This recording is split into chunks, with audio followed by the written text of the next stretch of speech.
కేవలం 7,999K up to 10 kgs వరకు బరువు తగ్గి అధిక బరువు నుంచి వచ్చే ప్రధాన సమస్యలను దూరం చేసుకోండి.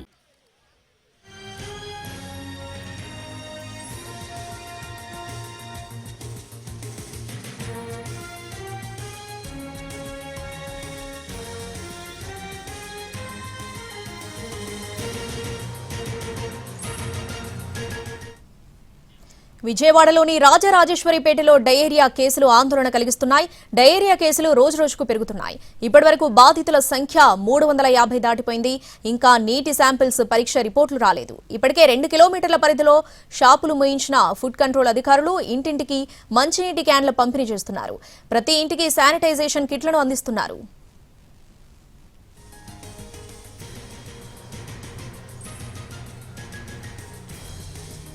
విజయవాడలోని రాజరాజేశ్వరిపేటలో డయేరియా కేసులు ఆందోళన కలిగిస్తున్నాయి. దీనికి సంబంధించి పూర్తి అప్డేట్స్ మా ప్రతినిధి రాము లైవ్ లో అందిస్తారు. రాము, రోజు రోజుకు కేసుల సంఖ్య పెరుగుతుంది. ఇంకా నీటి శాంపిల్స్ పరీక్షల రిపోర్టులు రానట్టుగా తెలుస్తుంది. ఎప్పుడొస్తాయి రిపోర్ట్స్, డీటెయిల్స్ ఏంటి?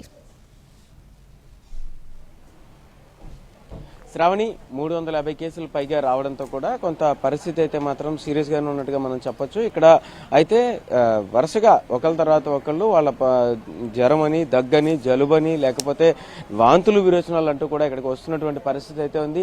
మనం చూడొచ్చు, మెడికల్ క్యాంప్ను అయితే కొనసాగిస్తున్నారు. మెడికల్ క్యాంప్ వద్ద సిబ్బందిని కూడా కంటిన్యూ చేస్తున్నటువంటి పరిస్థితి అయితే ఉంది. మందులు, అన్ని రకాల అవసరాలను కూడా ఏవైతే రిక్వైర్మెంట్స్ ఉంటాయో వాటన్నిటిని కూడా అందుబాటులో ఉంచినటువంటి పరిస్థితి అయితే మనకి ఇక్కడ చాలా క్లియర్ గా కనిపిస్తుంది. అలాగే లోపల అంటే మెడిసిన్ కి సంబంధించి దీనికి ఎవరైతే ట్రీట్మెంట్ కోసం వస్తారో వాళ్ళందరికీ కూడా ఇక్కడ ప్రాథమికంగా చికిత్స చేయడం అయితే జరుగుతుంది.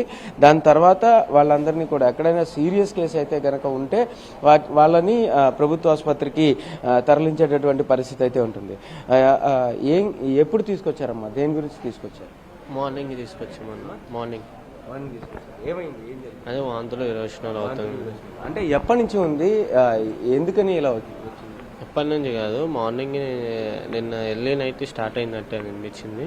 అందుకు కొంచెం కాళ్ళ నొప్పులు కూడా ఉన్న ద్వారా తీసుకొచ్చి చూపిస్తున్నాం. ఇంకా ఏం లేదన్నారు, చెక్ చేస్తున్నారు. సో అది పరిస్థితి.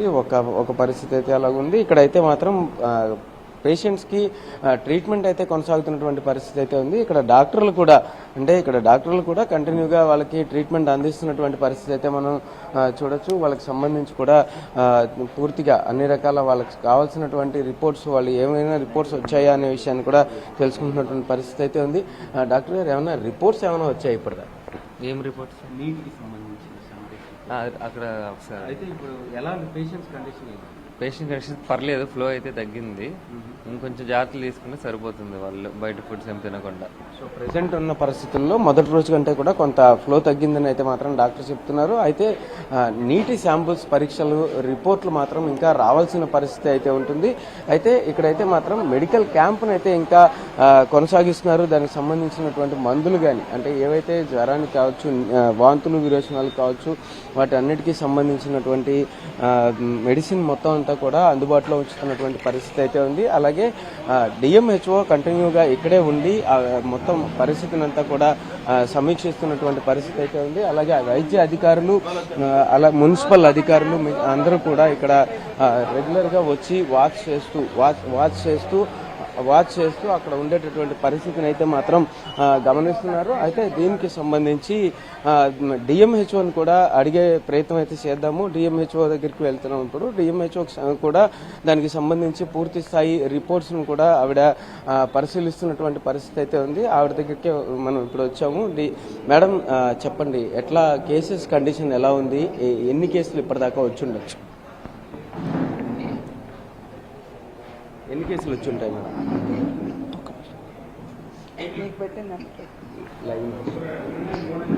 సో పరిస్థితి అయితే ఇక్కడ డిఎంహెచ్ఓ అయితే మొత్తం కేసెస్కి సంబంధించి మాత్రం కంటిన్యూగా ఫాలోఅప్ చేస్తున్నటువంటి పరిస్థితి అయితే ఉంది.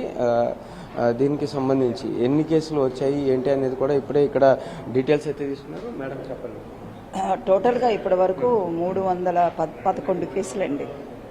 311 కేసులు. ఇప్పుడైతే ఆన్ బెడ్ ఉన్నది మాత్రం ఓన్లీ 58. ఆన్ బెడ్ అంటే ట్రీట్మెంట్ తీసుకుంటూ ఉన్నవాళ్ళు 58. అంటే 3 లైన్లో మనకి మిగతా కేసులు కూడా డిశ్చార్జ్ అయిపోయినాయి.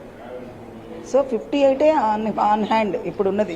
ఈ పరిస్థితి ఇప్పటిదాకా అయితే మాత్రం ఇది ఇక్కడ పరిస్థితి అయితే మాత్రం డిఎంహెచ్ఓ చెప్తున్న పరిస్థితి అయితే ఇలా ఉంది Shravani. Right Ramu, thanks for the updates.